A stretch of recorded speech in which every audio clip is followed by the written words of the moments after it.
नमस्कार, आप देख रहे हैं बिहार मिथिला न्यूज़। आरजेडी का दामन छोड़कर जदयू में आ गए। हमारे साथ श्याम रजक हैं, पूर्व विधायक में। फुलवारी की जनता बहुत याद कर रही है सर आपको। फुलवारी की जनता को हम भी याद रखते हैं, फुलवारी की जनता भी। इन दोनों का अनुनाश्रय संबंध है, क्योंकि स्नेह और श्रद्धा का संबंध है। एक बार मौका मिला तो फिर से प्रतिनिधित्व करेंगे फुलवारी का। पार्टी के नेता जो तय करेंगे मैं उनके साथ हूँ। चलिए, बहुत अच्छा शुद्ध देख रहे हैं। पार्टी की जनता जो तय करेंगे, ये जो आप देख रहे हैं, मानसिक रूप से तनाव मुक्त होकर के और बहुत ही प्रसन्न चित्त में महसूस कर रहा हूँ। मैंने अपने त्याग पत्र में लिखा था, शतरंज का शौकीन नहीं हूँ इसलिए धोखा खा गया, लिखा था ना।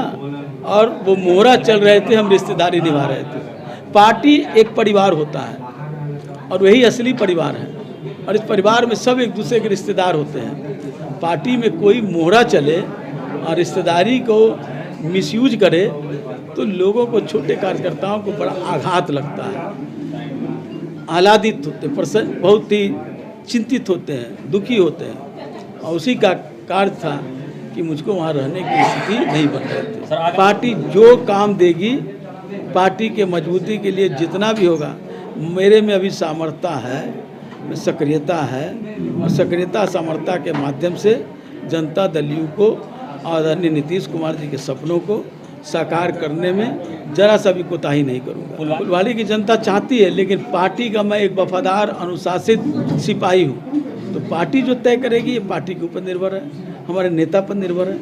हाँ, वो सही करें, वो ज्ञानी पुरुष हैं, महान पुरुष हैं।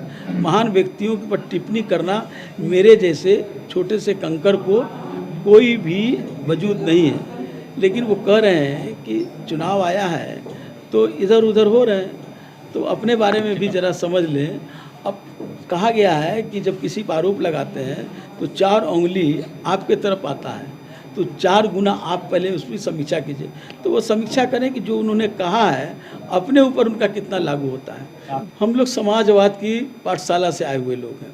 समाजवाद में ये सिखाया जाता था, सरकार होगी तो वहाँ नीतियाँ चलेगी, और सब सड़क होगा, सरकार नहीं होगी, विपक्ष होगा तो संघर्ष होगा।